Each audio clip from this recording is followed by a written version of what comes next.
Alright, so it is about 8 o'clock in the morning, and I am heading up to Seoul to be a part of the Faces of Seoul Workshop with National Geographic photographer David Gutenfelder. And I'm pretty stoked about this, simply because these workshops are amazing. I did the Your Shot workshop last year, and it was awesome. It's a beautiful day, and I love just getting up to Seoul to see the other great photographers in the area and just sort of be immersed in the photography culture for a weekend. So it's just about that time to get a coffee and to find my spot on the train. So let's head up to Seoul and see how the weekend goes.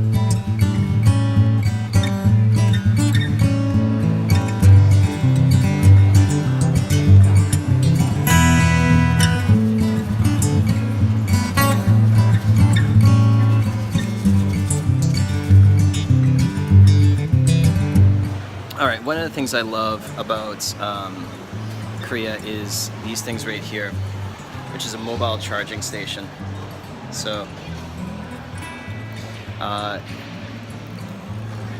what you're dealing with here is an incredibly fast-paced, wireless society, mobile-friendly everywhere, and it just works well. So this whole trip up to Seoul has been booked entirely on my phone, and I'm taking the bullet train up, so we'll be traveling at about 300 kilometers an hour on the KTX, and it's actually reasonable. I think the price in say Canadian money is about probably $40 to go across the country, and essentially, like, you know, you can't even get a bus ticket from Brandon to Winnipeg for that much, I don't think. Could be wrong.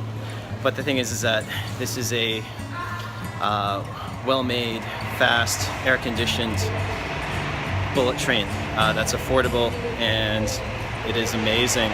So the fact that they've integrated this into a mobile app is awesome, and it makes running up to Seoul, which is from Ulsan to Seoul, is basically a cross-country trip.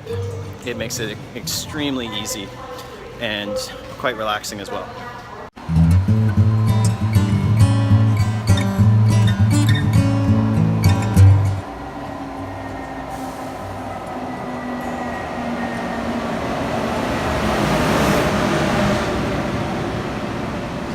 Getting to Seoul has always been such a pleasure, just riding the KTX and whatnot.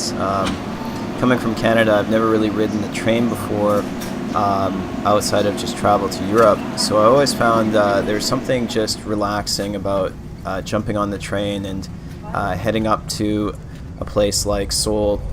And really, the train, I find, is the best and cheapest way to get up there. Once arriving in Seoul Station, it's just a matter of jumping on the subway system. It's one of the most connected and probably, I think, one of the largest systems in the world. So you can get pretty much anywhere that you want to directly from Seoul Station. And that is actually a really great feature to have when you're traveling for photos. It does get a little bit busy during peak times, but it's cheap and affordable and world-class. Alright, so I'm just about to head out and meet up with the Seoul crew and see what this workshop is all about. And I'm just leaving the hotel, but I just wanted to touch base.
I'm actually here in front of Coffee Hanyakbong, which is one of my favorite places in Seoul.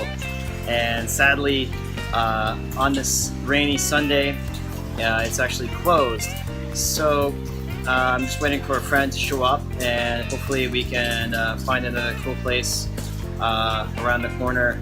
It's been an incredible weekend. Of course, I couldn't film during the National Geographic workshop and whatnot, but I did get a few shots, and on the way home I'll probably drop some of the information that I've learned, because honestly it was amazing just to be around someone like David, who has witnessed and photographed so many things. And by that I mean, like, he was in Rwanda, Iraq, Afghanistan. He was an embedded photographer with the soldiers. He worked and lived in North Korea for a bit. He was based out of Japan as well. It was just an amazing experience being able to talk to him and just seeing sort of the other side of photography. You know, oftentimes we like to follow you know, the people who are these photo celebrities, the guys, the commercial photographers, the headshot photographers, who have never really experienced anything other than a maybe sub-luxury hotel and you know, low-grade coffee. But you know, talking to someone like David, who has, you know, basically slept and lived with the Marines, you know, during the time where there's actual wars going on. He's witnessed his friends and colleagues being shot or killed, things like that.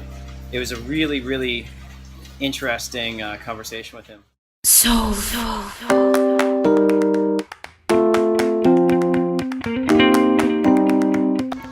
Okay, so I'm just back finally at Ulsan after a weekend of a very interesting trip, and the light is just perfect now, so I got some shots of the sculpture behind me. I'm just gonna pen it up so you can see that.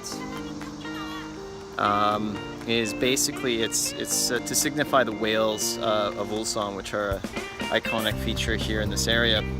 Now, as I finished this, it was an amazing trip simply because I got to really be around, again, some David Gutenfelder, who was an amazing photographer and a really good teacher. He was one of these people that you could just tell was constantly thinking. You know, you would mention something, you would see him perk his ear up, and there was stuff going on. He wasn't a celebrity commercial photographer or anything like that. He was a tried and true photojournalist with years and years of history and struggles, and he's done stuff that would make many photographers in this industry probably cower just from his stories. But anyway, the biggest thing here that I learned is just a couple of points to take away from what he said, and I'll touch on that in a later blog post. But one of the major things is he said it's okay to use your iPhone. In fact, he basically was shooting with a Sony and a 50mm lens plus his iPhone. And if you follow him, I'm gonna put his Instagram down. He's got over 1 million followers on Instagram. He does their weekend challenges. But the thing is that, you know, when you think of these hardened photojournalists, you know, you sort of think about, you know, they're shooting the battered up, you know, Leica camera, you know, things like that. No. And I think the thing is what he brought up during his lecture here this weekend was the fact that, you know, you've got to shoot what's easiest and available to you. I just got bit by a mosquito. All right, so anyway, that being said, my name is Jason Teal, and that's a whale. I'm finished for the weekend. I'm gonna go home and see my wife and eat some chicken.